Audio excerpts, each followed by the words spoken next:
Hi అండి అందరికీ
వచ్చే వారందరికీ సింధూరముతో నామాలను పెడుతూ శ్రీరామ నామ జపం చేస్తున్నారు. సీతారాముల కళ్యాణానికి ఇంకా సమయం ఉన్నందున ఇక్కడ రాధమ్మ అనే భక్తురాలు శ్రీరాముని గురించి చాలా చక్కగా వివరించారు. సీత భాష అంటే ఎప్పుడు చిరునవ్వుతో పలకరిస్తాడంటండి. ఇవన్నీ ఏంటంటే చెప్తున్నాము, మనం కూడా అలా ఉండాలని ఆయన చెప్పడం. మొహం మొట్టమొదలాడించుకోకుండా ఉండకండి, సంతోషంగా చిరునవ్వుతో. అంటే పక్కపక్క నవ్వాల్సిన పనిలే, ఎదురుగు మనకి పరిచయస్తులు ఎవరైనా కనబడడం, చిన్న చిరునవ్వు. పెదాయం పక్షి గురించి కూడా మనం చెప్పుకున్నాం. సీతమ్మ జాడ చెప్పడం కోసం శ్రీరామచంద్రుడి కోసం కొన ప్రాణాలు నిలుపుకొని లాస్ట్ వరకు ఈ దిక్కునే దక్షిణ దిక్కునే తీసుకొని పోయాడు రావణాసురుడు. ఆ మాట చెప్పే నా ప్రాణాలు వదులుతాను, ఓ మృత్యువా నా దగ్గర రాబాకంతవరకు అని శాసించింది జటాయువు అనే పక్షి. కొన ప్రాణం పెట్టుకొని రామ రామ రామ అంటుంటే శ్రీరామచంద్రుడు సీతాన్ని అన్వేషణలో వెతుక్కుంటా దుఃఖంగా వెళ్ళిపోతున్నప్పుడు ఆ మాట విని ఆగాడు. ఎవరు నువ్వు అని అడిగాడు. అడిగితే, స్వామి నీ కోసమే నేను ఎదురు చూస్తున్నాను, నీ భార్య సీతమ్మ తల్లిని, మా తల్లిని ఇదిగో ఈ దిక్కునే ఒక అతను ఎత్తుకుపోయాడు రావణాసురుడు ఈ దక్షిణ దిక్కున. ఈ మాట చెప్పాలని ప్రాణాలు ఉగ్గబెట్టుకొని ఈ క్షణం వరకు ఉన్నానయ్యా రామ, ఇంకా నాకు సెలవు ఇప్పించు అంటే శ్రీరామచంద్రుడికి కళ్ళ వెంట నీళ్లు వచ్చినాయి, రెక్కలు తగ్గిపోయి రక్తం గారిపోయి కొన ప్రాణంతో ఉన్న ఆ పక్షిని కంటి నిండా నీళ్లు పెట్టుకొని శ్రీరాముడు ఒళ్ళో కూర్చోబెట్టుకున్నాడంటండి.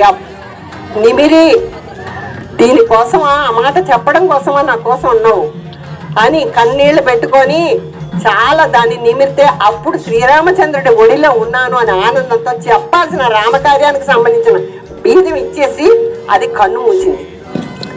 అప్పుడు ఆ జటాయువు పక్షికి శ్రీరామచంద్రుడు అంత్యేష్టి మొత్తం చేశాడు. అంటే ఒక కన్న తండ్రికి కొడుకులు ఎలా చేస్తారో అంత్యక్రియలు అన్ని చేసిన వాడు రాముడు. పక్షిని ఊరుకున్నాడా? కృతజ్ఞత చూపించాడు. చిన్న ప్రాణైనా మనకు సహాయపడినప్పుడు కృతజ్ఞత చెప్పండి. కృతజ్ఞత అనేది మన లక్షణంలో, మానవత్వంలో ఒక లక్షణం. తిరిగి ప్రత్యుపకారం చేయకపోయినా పర్వాలేదు, కానీ అపకారం చేయకూడదు. అవన్నీ రాముడు తన జీవితంలో ప్రజలందరికీ తెలిసేలాగా ప్రవర్తించాడు కాబట్టి సకల గుణాభిరాముడయ్యాడు, సీతారాముడయ్యాడు. సీతమ్మని చేసుకున్నాక సీతమ్మ ఒక రోజు అడిగిందంట, మహా సౌందర్య రాశి రామ స్వామి ఆర్య అంటారు, భర్తను ఆర్య అంటారు వాళ్ళు.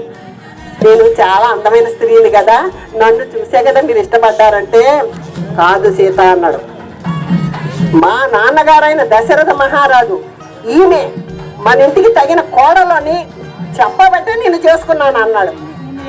అలానే కొడుకులు ఉండాలండి మనకు, అవునా కాదా? సీతమ్మ మాత్రం తక్కువదండి. ఎవరమ్మా నువ్వు అని అడిగితే ఇలా చెప్పాలంట. సీతమ్మ ఏమని చెప్పింది, నేను శ్రీరామచంద్రుడి భార్యనని చెప్పలే, అయోధ్య నేలిన దశరథ మహారాజు యొక్క మొదటి కుమారుడైన శ్రీరామచంద్రుడి యొక్క భార్యను అని చెప్పిందంట. అంటే మామగారి పేరు ప్రస్తావిస్తూ, వంశం పేరు ప్రస్తావిస్తూ కోడళ్ళైనా ఇలా పరిచయం చేసుకోవాలంటగానే మా ఆయన సాఫ్ట్వేర్ ఇంజనీర్, అత్తొద్దు మామొద్దు, వాళ్ళు లేదు వీళ్ళు ఎక్కడి నుంచి వచ్చారు అనేది ఆ దేవుడికే తెలియాలి. ఇవన్నీ ఏంటండి రామాయణంలో రహస్యాలు.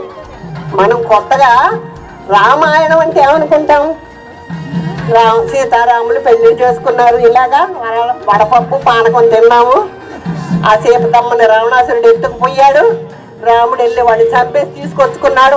ఇది కాదండి రామాయణంలో రహస్యాలు. ఒక వ్యక్తి మానవ జీవితంలో ప్రతి మనిషి ఎలాంటి విలువలు కలిగి ఉండాలో అవన్నీ చెప్పిన వాడు శ్రీరామచంద్రుడు. అలాంటి శ్రీరామచంద్రుడు సీతారామచంద్రుల కళ్యాణం, చల్లని సమయం, పండు వెన్నెల. అది చూడండి, ఆకాశంలో చంద్రుడు చూడండి ఎలా చూస్తున్నాడు, చక్కగా చూసుకుంటున్నాడు. మనం చూస్తే ఇద్దాం హరి ఓం తత్సత్. ఈ కళ్యాణ కార్యక్రమాన్ని ప్రారంభించారండి. ఋత్వికులతో పాటు ఒక నలుగురు జంటలు కూడా ఇక్కడ కార్యక్రమంలో పాల్గొన్నారు. మనము ఏ పని చేసినా విఘ్ననాయకుడైన వినాయకుడిని ముందుగా పూజిస్తాం కదండి. ఆ పద్ధతి దేవుళ్ళ విషయంలో కూడా జరుగుతుంది. దేవుళ్ళు కూడా ఏ కార్యక్రమాన్ని మొదలుపెట్టినా ముందు వినాయకుని ప్రార్థనతో వినాయకుని పూజించిన తర్వాత మిగిలిన కార్యక్రమం మొదలవుతుంది. ఇక్కడ స్వామివారి కళ్యాణంలో కూడా హరిద్ర గణపతిని ముందుగా పూజించి ఆయన ఆశీర్వాదం తీసుకున్న తర్వాతనే మిగిలిన కార్యక్రమాలు జరిగాయి. అస్మదాచార్య పర్యంతం వందే గురు పరంపరా.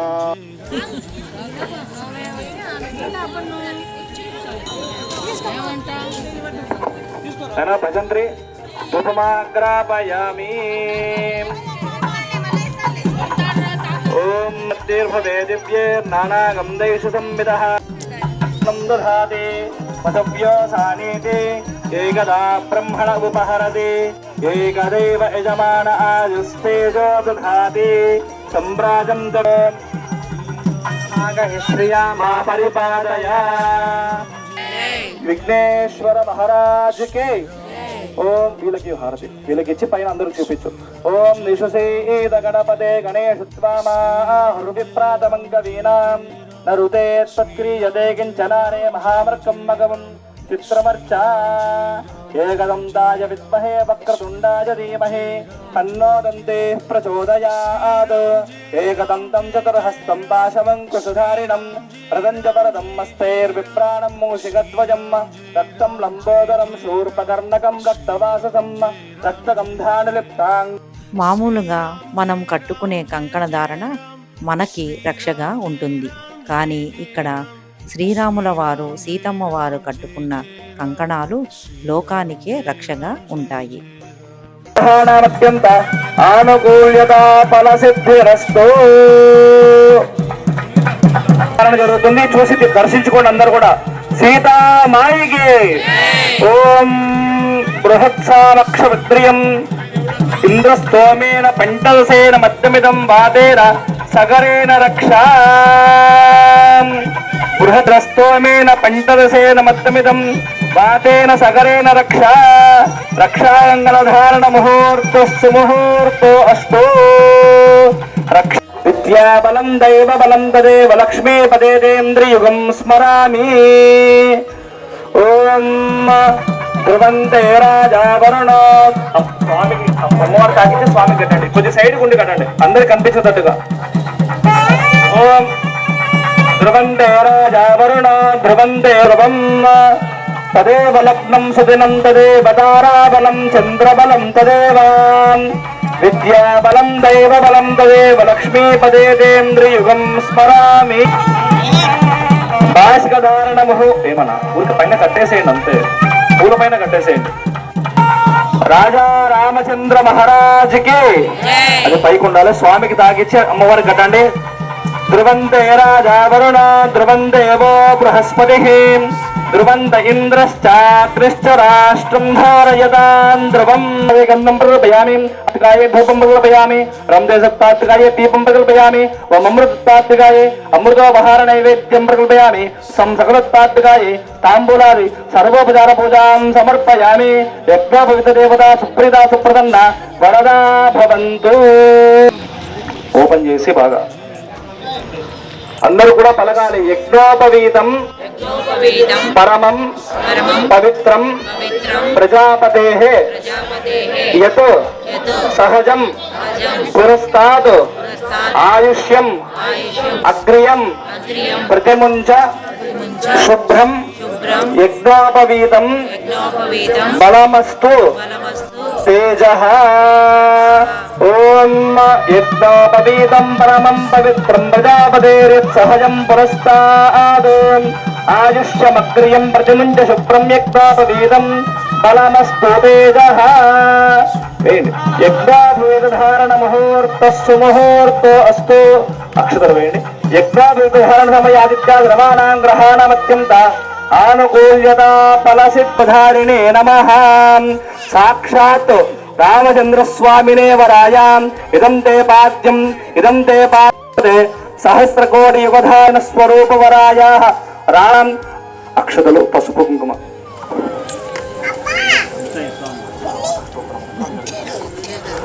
ఇదంతా కూడా సంపర్కం అంటే స్వామివారు ఇప్పటి వరకు కూడా లోక జిగీషయ కన్యేవ మాగ్రతో భూయ కన్యే మే దేవి పార్శ్వయో కన్యే మే సర్వతో భూయ స్వధాన మోక్షమాప్నుయాం.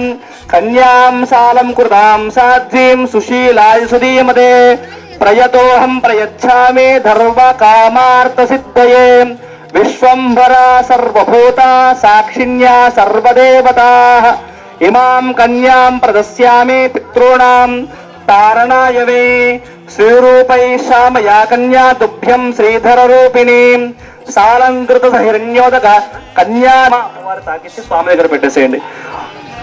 భజంత్రి గట్టి మేళం.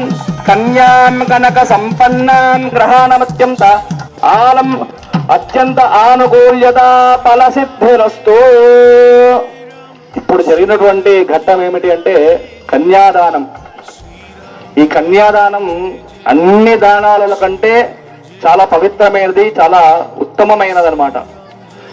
పూర్వము ఈ కన్యాదానం చేసేటప్పుడు సుముహూర్తే సావధానం సులగ్నే సావధాన లక్ష్మీనారాయణస్య సావధానం లక్ష్మీ శోభనత్రయే నిరసతో దేవా మానుష్యోరగాన్ సంస్థాతుం కరుణానిధి కరుణాయాం మార్తాంత్రయం హరద సుగర్భికృతాం లీలయాం విశ్వామిత్ర పరాశరాదిమృష్టం సంధితం సీతారాఘవయోర్వివాహ సమయే తేయాదితం మంగళం. రెండు పట్టుకోండి.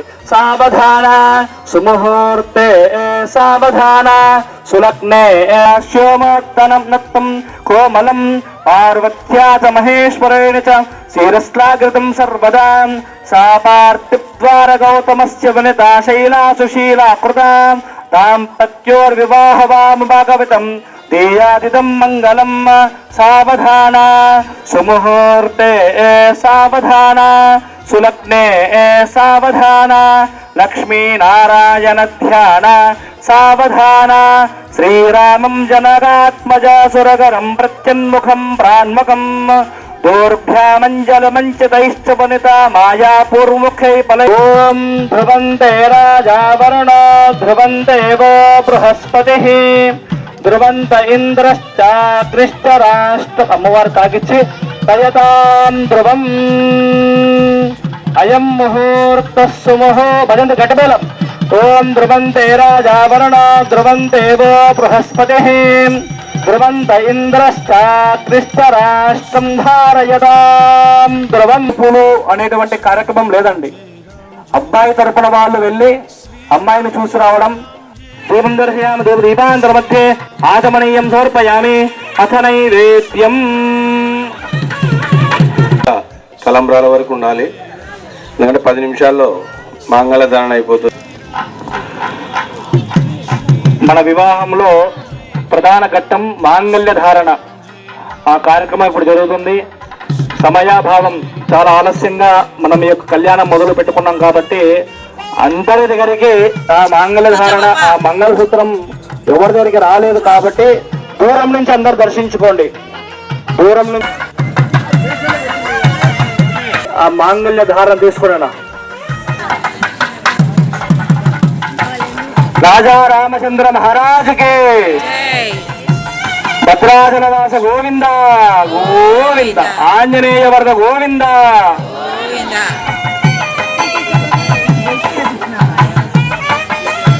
భజంత్రే గట్టివేలం. ఓ స్వామికి తాకిచ్చి అమ్మవారి మెళ్ళపైన మాంగళ్యం తంతునా నేనా ముహూర్త సుముహూర్తో అస్తు. సుముహూర్తకాలే అక్షతలు వేనన సుముహూర్తకాలే సూర్యాధీనా నవానాం గ్రహాణ అత్యంత ఆనుకూల్యతుంది కాబట్టి మనందరినీ కూడా రక్షించడానికి మాంగళ్య ధారణ అమ్మవారు చేసుకుంది. అందరూ కూడా చూసి దర్శించుకొని అమ్మవారిని స్వామివారి అనుగ్రహం పొందవలసిన. పుష్టిరస్తు పుష్టిరస్తు వృద్ధిరస్తు అవిఘ్నమస్తు ఆయుష్యమస్తు ఆరోగ్యమస్తు.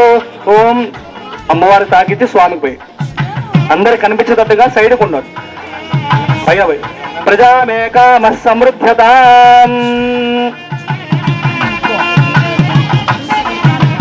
మొదటిసారి ప్రజామేకామ సమృద్ధత, ప్రజలను రక్షించడం కొరకు స్వామివారు తలంబ్రాలు పోసుకుంటున్నారు అన్నమాట.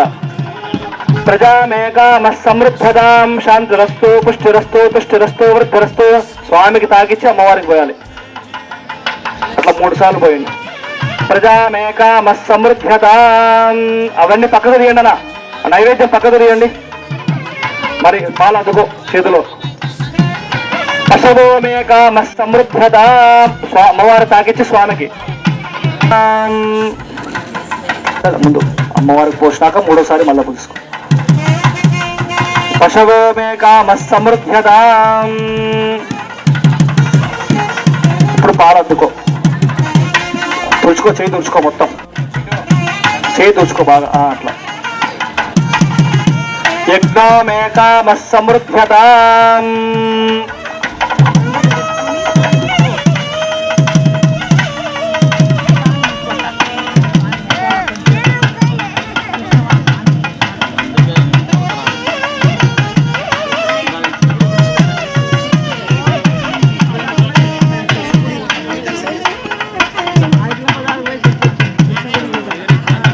చూశారు కదా స్వామివారి కళ్యాణాన్ని. ఇక్కడికి వచ్చిన భక్తులందరూ స్వామివారి కళ్యాణాన్ని తిలకించి ఇక్కడ భోజనం ఏర్పాట్లు కూడా చేశారు. అందరూ భోంచేసుకొని వాళ్ళ ఇంట్లకు ప్రయాణం అయ్యారు. మరి మీరు కూడా ఈ వీడియో ద్వారా ఈ కళ్యాణాన్ని తిలకించారు కదా, మీరు కూడా ఆనందంగా ఫీల్ అయి ఉంటారని అనుకుంటున్నాను. మళ్ళీ మరొక కొత్త వీడియోతో కలుస్తాను. అంతవరకు సెలవు.